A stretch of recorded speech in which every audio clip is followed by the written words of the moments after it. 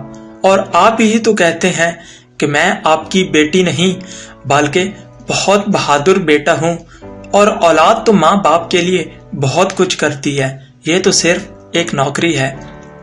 انابیہ نے نم لہجے میں کہا۔ لیکن زبیر صاحب نے پھر کچھ کہنا چاہا، لیکن انابیہ نے ان کی بات کو بیچ میں ہی کاٹ دیا۔ آپ کو پتہ ہے آج آپ کی بیگم نے ہانڈی میں پھر نمک تیز کر دیا۔ انابیہ نے منہ بسوڑا۔ یہ تو بہت بڑا مسئلہ ہے۔ ایک کام کرتا ہوں، دوسری بیگم لے آتا ہوں جو ہم دونوں کو اچھے اچھے کھانے بنا کر کھلائے گی، زبیر صاحب نے سنجیدگی سے کہا۔ لیکن ان کی آنکھوں میں شرارت صاف واضح تھی۔ مجھے آپ دونوں باپ بیٹی کی آوازیں آ رہی ہیں۔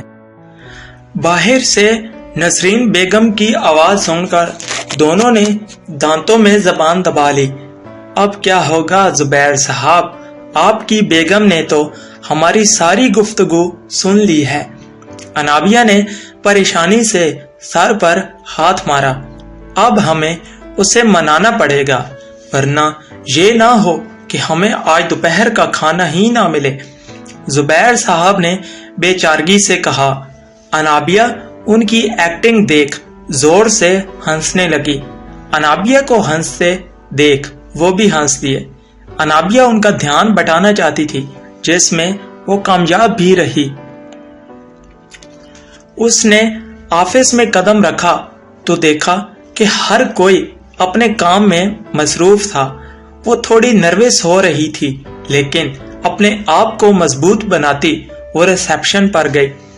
ریسیپشنسٹ نے اس کو اس کی جگہ بتائی اور ایک لڑکی کو انابیہ کا کام سمجھانے کا کہہ کر وہ چلی گئی۔ فروا نام کی لڑکی نے انابیہ کو پہلے 2 فائلز ٹائپ کرنے کو دی۔ ابھی اسے تھوڑی دیر ہی گزری تھی کہ ہیثم نے اسے اپنے آفس میں بلوایا۔ انابیہ جب وہاں پہنچی تو ہیثم نے اسے بیٹھنے کا اشارہ کیا۔ پہلے تو ہیثم کی نظریں اسے دیکھ کر تھم سی گئی تھی۔ ہلکے پیلے رنگ کی قمیض اور سفید رنگ کا ٹراؤزر پہنے، سفید رنگ کا سلیقے سے سر پر اوڑے، وہ واقعی بہت حسین لگ رہی تھی۔ مس انابیہ، یہ مسٹر الطاف کی کمپنی کی فائل ہے، مجھے اس فائل کی ساری ڈیٹیلز چاہیے۔ اور آپ؟ دروازہ کھلنے کی آواز پر ہیثم اس کی جانب متوجہ ہو گیا، جبکہ انابیہ بھی آنے والے کو دیکھنے لگی۔ عروش کو اندر آتے دیکھ ایک خوبصورت مسکراہٹ ہیثم کے وجیح چہرے پر پھیل گئی۔ انابیہ نے آج پہلی بار اسے یوں مسکراتے دیکھا تھا۔ آج میری گڑیا کیسے آ گئی؟ ہیثم نے محبت سے کہا۔ بھائی، مجھے شاپنگ پر جانا ہے، اگر آپ فری ہیں تو کیا آپ مجھے لے جائیں گے؟ عروش نے پوچھا۔ گڑیا، مجھے ابھی کچھ کام ہے تو میرا چلنا کچھ مشکل ہے۔ ہیثم کی بات سن کر عروش کے چہرے پر مایوسی پھیل گئی۔ اوکے، کوئی بات نہیں، میں کسی اور دن چلی جاؤں گی۔ عروش نے پھیکی سی مسکراہٹ سے کہا۔ نہیں، تم آج ہی جاؤ گی، لیکن میرے نہیں بلکہ مس انابیہ کے ساتھ۔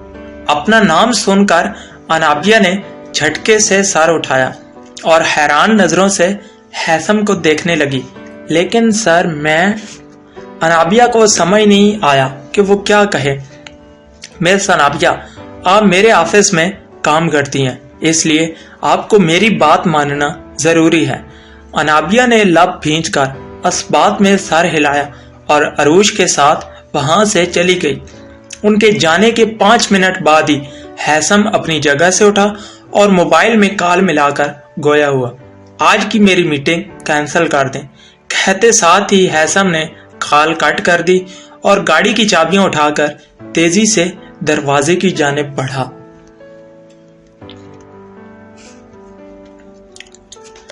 کسی کا کوئی سوال؟ ہارون نے ایک نظر سامنے بیٹھی اپنی ٹیم پر ڈالی۔ نو سر، پوری ٹیم نے یک زبان ہو کر کہا۔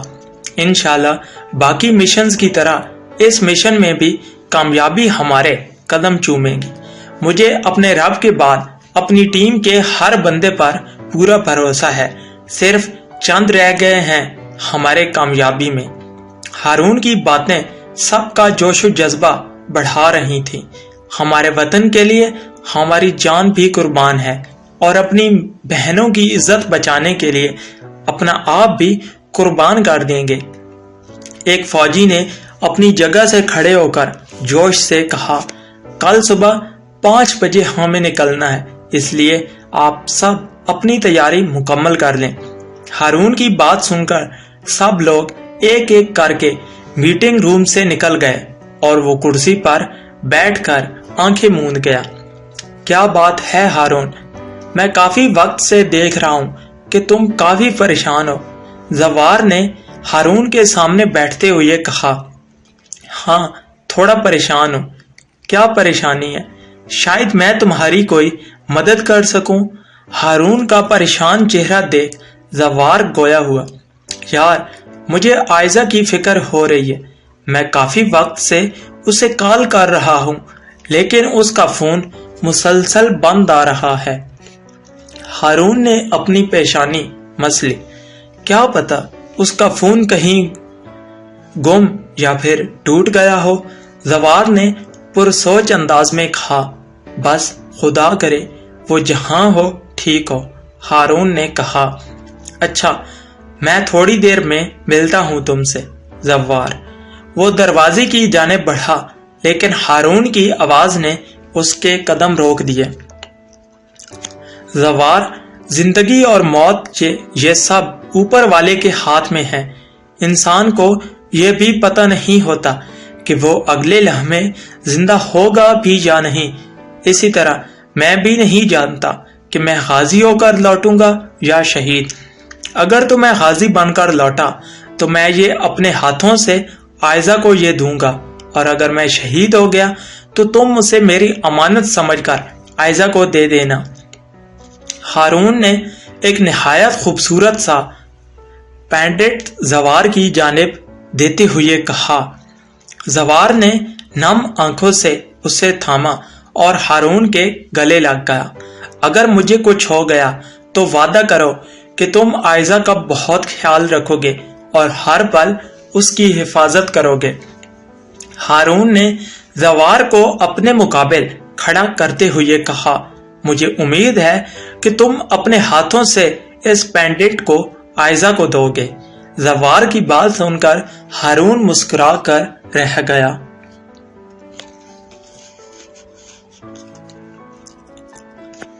کیا لینا ہے آپ نے؟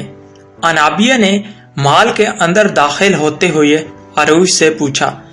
مجھے کچھ ڈریسز لینی ہے۔ عروج کی بات سن کر انابیہ اسبات میں سر ہلا کر اسے لے کر ڈریسز دیکھنے لگی۔ یہ کیسی لگ رہی ہے؟ عروج نے ایک گرین رنگ کی قمیض انابیہ کو دکھاتے ہوئے مشورہ مانگا۔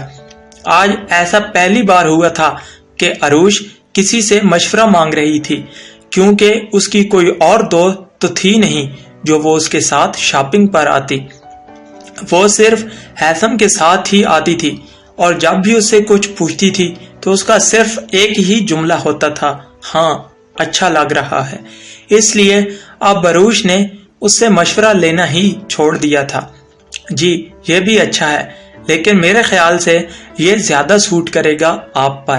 انابیہ نے ایک بلیک رنگ کی فراک اسے دکھائی جس پر ڈل گولڈن کام تھا۔ واو، تمہاری چوائس تو واقعی بہت اچھی ہے۔ عروج نے ستائشی نظریں اس ڈریس کو دیکھا اور قریب کھڑی لڑکی کو اسے پیک کروانے کے لیے دے دیا۔ یار یہ لڑکی کتنی پیاری ہے نا، کیا فائدہ ایسی خوبصورتی کا جب آپ اپنے پیروں پر ہی نہ چل سکو۔ انابیہ اور عروج دوسری ڈریسز دیکھ رہی تھی جب انہیں اپنے پیچھے سے 2 لڑکیوں کی آوازیں سنائی تھی۔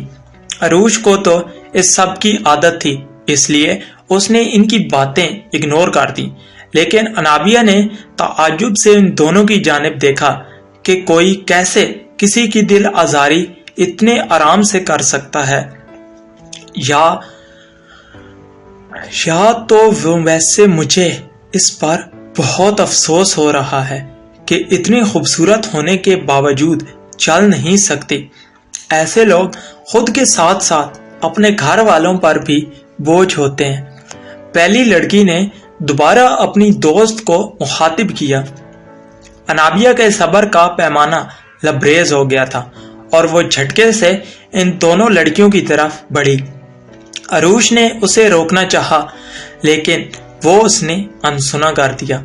ویسے افسوس آپ کو ان پر نہیں بلکہ اپنی ذہنیت پر ہونا چاہیے۔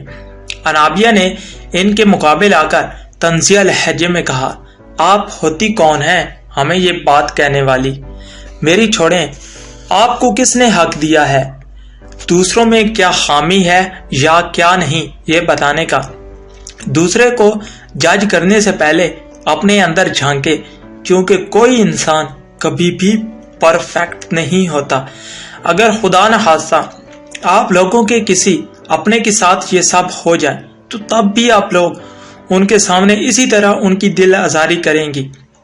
انسان اپنے غرور میں اتنا اندھا ہو جاتا ہے کہ وہ یہ بھول جاتا ہے کہ یہ سب کام خدا کا کام ہے۔ وہ کسی کو دے کر آزماتا ہے تو کسی سے لے کر۔ اگر کوئی غریب ہے تو ہمیں اس پر طنز کرتے ہیں، لیکن کیا وہ اپنی مرضی سے غریب پیدا ہوا؟ اگر کوئی معذور ہے تو ہم اس کی معذوری کا مذاق اڑاتے ہیں، تو کیا وہ اپنی مرضی سے معذور ہوا ہے؟ اگر کوئی کالا ہے تو ہم اس کے رنگ کا مذاق اڑاتے ہیں، تو کیا وہ اپنی مرضی سے کالا پیدا ہوا؟ مختصر یہ کہ انسان یہ بھول گیا ہے کہ ہمیں اپنے ایک ایک لفظ کا بھی حساب دینا پڑے گا۔ ہم دوسروں پر تو بڑے مزے سے تبصرے کر لیتے ہیں، لیکن اپنے اوپر اٹھنے والا ایک لفظ بھی برداشت نہیں کرتے۔ دوسروں کا مذاق بنانے سے بہتر ہے کہ ہم اس چیز کا شکر ادا کریں جن چیزوں پر اللہ نے ہمیں نوازا ہے۔ انابیہ کی بات سن کر وہ دونوں کافی شرمندہ ہو گئی تھی۔ پلیز ہمیں معاف کر دینا، ان دونوں نے عروش کے پاس آ کر کہا اور وہاں سے چلی گئی۔ انابیہ جب عروش کی جانب متوجہ ہوئی تو وہ نم آنکھوں سے اسی کی جانب دیکھ رہی تھی۔ تمہارا بہت شکریہ، عروش نے انابیہ کے دونوں ہاتھ تھام کر کہا۔ دوسرے ہمیں تبھی تکلیف دیتے ہیں جب انہیں خود یہ موقع فراہم کرتے ہیں۔ اپنے لیے بولنا سیکھو، انابیہ نے پیار سے اسے سمجھایا۔ ہم صحیح کہہ رہی ہو تم۔ اچھا چلو، مجھے جیولری لینی ہے۔ عروش نے سامنے جیولری شاپ کی جانب اشارہ کیا اور وہ دونوں اس کی جانب بڑھ گئیں۔ یہ جانب ہے کہ کوئی ہے جو کافی دیر سے انہیں دیکھ رہا ہے۔ ان کے جانے کے بعد حیثم پلر کے پیچھے سے باہر نکل آیا اور اسے ٹیک لگا کر پرسکون انداز میں کھڑا ہو گیا۔ اس کی آنکھوں میں اطمینان تھا، ایسا اطمینان جو کسی فیصلے پر پہنچ کر محسوس ہوتا ہے۔ وہ بے سود سی زمین پر لیٹی ہوئی تھی۔